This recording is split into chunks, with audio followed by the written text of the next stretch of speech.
Greetings, science enthusiasts. Bill Nye here, and I am absolutely thrilled to be your guide today on behalf of the ever-curious Maureen Marty. We're about to embark on an incredible journey, a real scientific safari into the stuff that makes up our world. But not just any stuff, we're focusing on the non-metallic materials, the unsung heroes of our environment, from the ground beneath our feet to the air we breathe. It's a world of amazing diversity, incredible properties and fascinating origins. So buckle up your lab coats or just your thinking caps, because things are about to get material. Welcome to our exploration of non-metallic materials found in the environment. It's a vast topic, isn't it? Think about it, everything that isn't a metal, that covers a huge range of substances, each with its own unique story and scientific principles at play. Today we'll dive into the fascinating world of these materials, their categorization. Are they plucked straight from nature or cooked up in a lab? And their physical properties. We'll look at what makes them strong or flexible or transparent or even life-giving. It's going to be an enlightening adventure, exploring the building blocks of our daily lives. We'll be looking at things you see and use every single day, perhaps without even giving them a second thought. But by the end of our exploration, I guarantee you'll see them in a whole new light. Understanding these materials isn't just about cool science facts, it's about understanding our planet, our technology, and even ourselves a little bit better. From ancient tools to modern marvels, non-metallic materials are absolutely fundamental. So let's get started and uncover the science behind the substances that shape our world. First up, let's talk about wood. Consider the mighty tree. It's a living organism, a natural factory, producing one of the most versatile non-metallic materials known to humankind. Wood is essentially the hard, fibrous structural tissue found in the stems and roots of trees and other woody plants. It's primarily composed of cellulose fibers embedded in a matrix of lignin, which gives it that remarkable strength and rigidity. For millennia, we've relied on wood for shelter, for tools, for fire, and even for art. It's a material that grows quite literally from the earth, capturing carbon dioxide as it does. Think about the sheer variety, from the light balsa wood to the dense oak, each with its own unique grain and characteristics. It's a testament to nature's incredible engineering. The properties of wood are what make it so incredibly useful. It's relatively lightweight, yet surprisingly strong, especially along the grain. It's a good insulator against cold and heat, and also against electricity. Very handy. We use it for building houses, crafting beautiful furniture, making paper for our books and notes, and even for musical instruments that create beautiful sounds. While it can be susceptible to moisture and pests, proper treatment and sustainable harvesting practices can make wood a wonderfully renewable resource. It connects us directly to the natural world, a piece of the forest in our homes and hands. It's truly a gift from nature, a cornerstone of civilization. Now let's get down to earth, literally, with stones. These are naturally occurring solid aggregates of minerals, the very bedrock of our planet. Think about mountains, canyons, pebbles on a beach. These are all manifestations of stone in its myriad forms. Unlike wood, stones aren't grown. They're formed through incredible geological processes over vast timescales. We can broadly classify them into three main types: igneous rocks like granite or basalt, formed from cooled magma or lava; sedimentary rocks like sandstone or limestone, formed from layers of compressed sediment; and metamorphic rocks like marble or slate, which are other rock types transformed by intense heat and pressure. Each stone tells a story of Earth's dynamic history. The physical properties of stones are incredibly diverse, but generally they are known for their hardness, durability, and resistance to weathering, though of course even mountains erode over time. Think of the pyramids, ancient temples, or even your kitchen countertop. Their longevity is a testament to stone's resilience. Stones come in a vast array of colors, textures, and patterns, making them aesthetically pleasing for architecture and decoration. They are excellent building materials, providing stability and strength. From the sharp flint used by early humans for tools to the polished marble adorning grand halls, stones have been fundamental to human progress, silent witnesses to the ages. Let's unravel the world of textiles. These are flexible materials made from a network of natural or artificial fibers, often referred to as thread or yarn. We're talking about the clothes on our back, the sheets on our bed, the sails on a boat.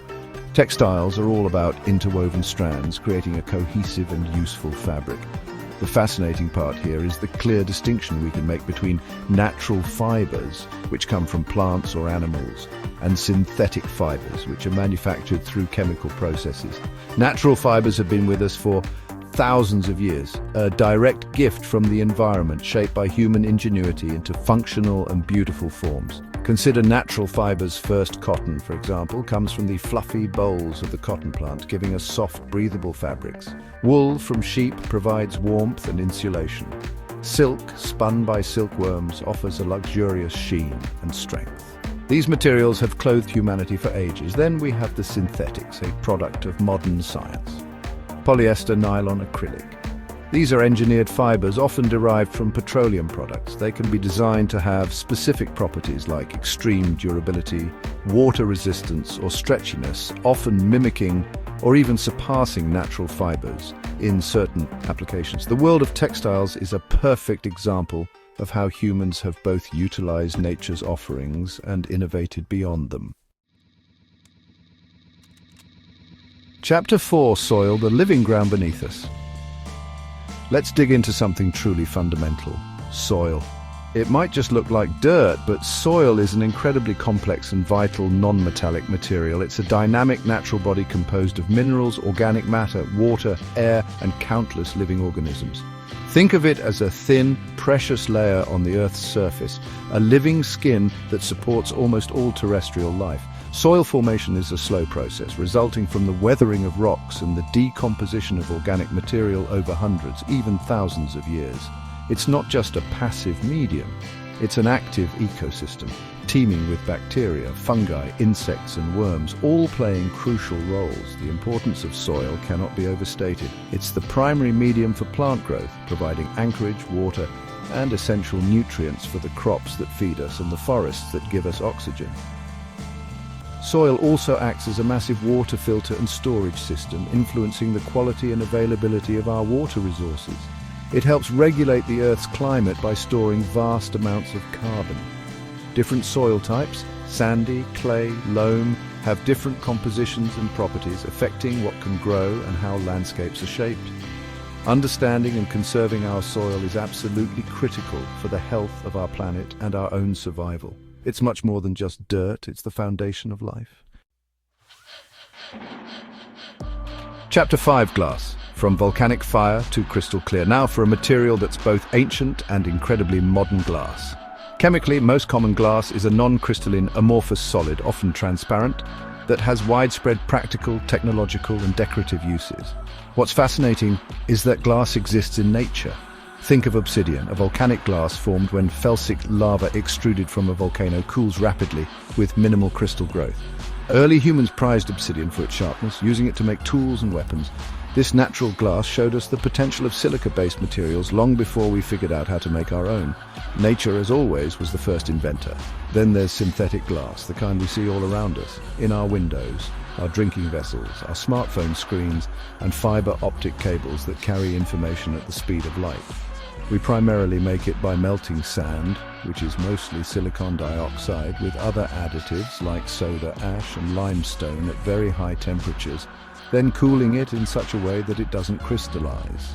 The properties of glass are remarkable.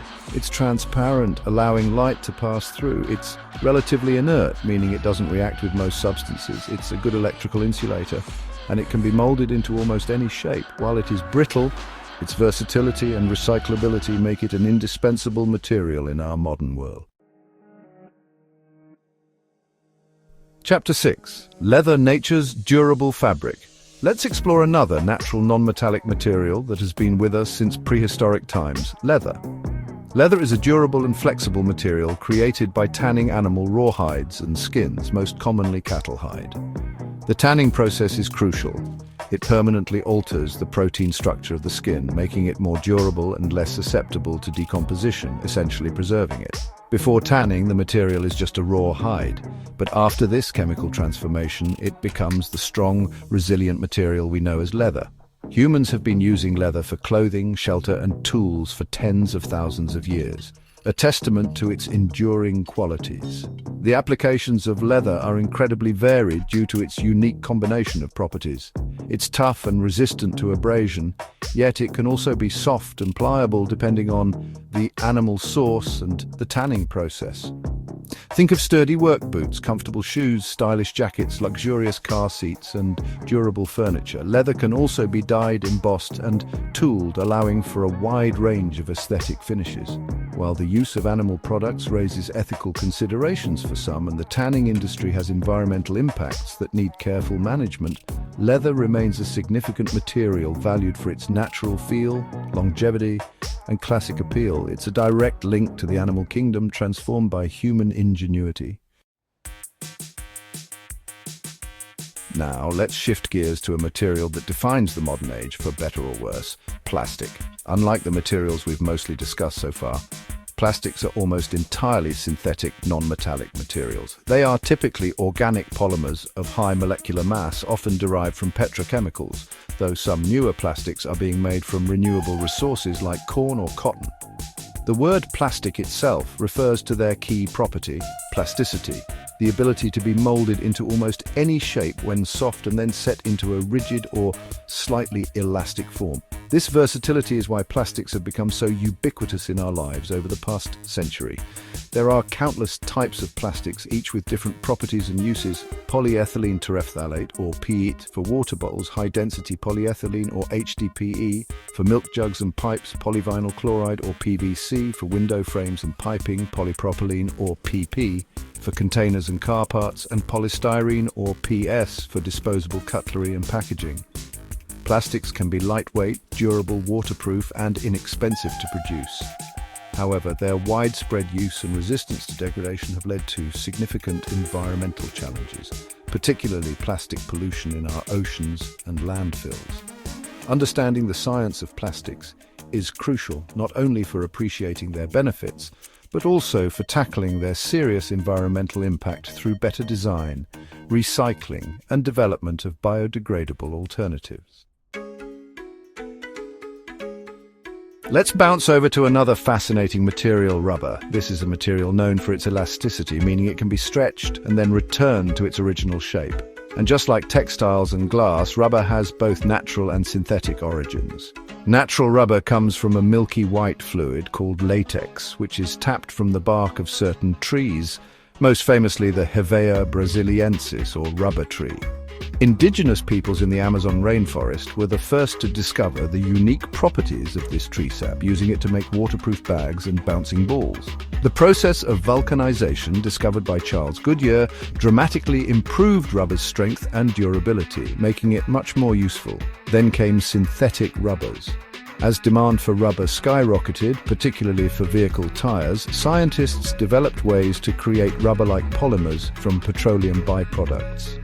These synthetic rubbers, like styrene butadiene rubber SBR or neoprene, can be engineered to have specific properties, sometimes outperforming natural rubber in certain applications, such as resistance to oil or extreme temperatures. Today, both natural and synthetic rubbers are vital. Think about tires for cars, bicycles, and airplanes, seals and gaskets that prevent leaks, waterproof clothing and footwear, elastic bands, and even medical gloves.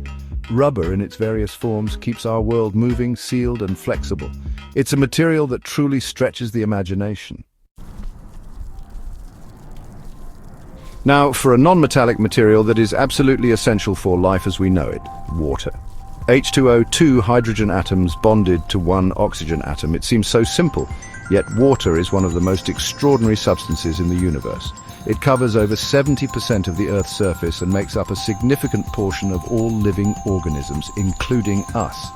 Water is unique because it exists naturally in all three states of matter on Earth: solid, ice, snow; liquid, what we drink and swim in; and gas, water vapor in the atmosphere. This ability to transition between states plays a critical role in Earth's climate system and water cycle. The importance of water cannot be overstated. It's a universal solvent, meaning it can dissolve more substances than any other liquid, which is crucial for transporting nutrients in living organisms and in the environment. It has a high specific heat capacity, allowing large bodies of water to moderate climate by absorbing and releasing heat slowly. Its cohesive and adhesive properties are vital for plant life, allowing water to travel up from the roots to the leaves. From shaping landscapes through erosion to being the very medium in which life first evolved, water is fundamental. Understanding its properties helps us appreciate its critical role and the urgent need to conserve this precious resource. Finally, let's talk about a non-metallic material that's all around us, yet completely invisible: air. Air is the mixture of gases that forms Earth's atmosphere. While we can't see it or grab it, it's as much a material as wood or stone. The primary components of dry air are about 78% nitrogen, 21% oxygen, with smaller amounts of argon, carbon dioxide, neon, helium, and other trace gases. And don't forget water vapor, which is also a significant, though variable, component of the air we experience. This specific composition is crucial for life on Earth, particularly the oxygen we breathe to survive. The significance of air extends far beyond just respiration. The atmosphere protects us from harmful solar radiation like ultraviolet rays.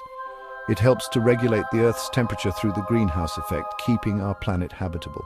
Air pressure allows liquid water to exist on the surface. Wind, which is simply air in motion, disperses seeds, powers wind turbines, and drives weather patterns. Sound travels through air as vibrations, allowing us to communicate. Even though it's a gaseous material, its collective mass and dynamic behavior shape our world profoundly. It's the invisible ocean we live at the bottom of, a constant, life-sustaining presence. And there you have it, a comprehensive look at non-metallic materials in our environment.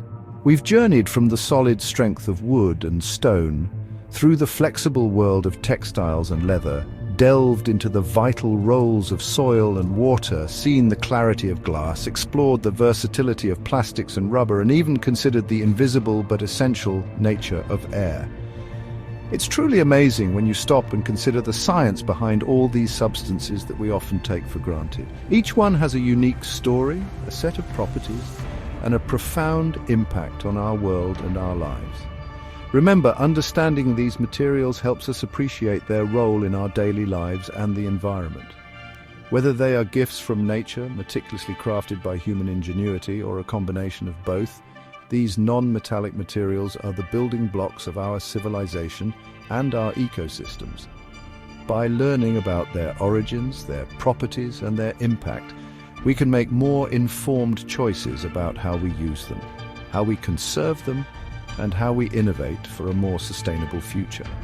Science is all about understanding the world around us, and materials science is a fantastic part of that. So keep looking, keep questioning, and keep exploring the incredible world of materials. Thanks for watching, and stay curious. I'm Bill Nye, on behalf of Maureen Mutty, reminding you that science is all around you, in everything you touch, see, and experience. Until next time, keep that scientific spirit alive.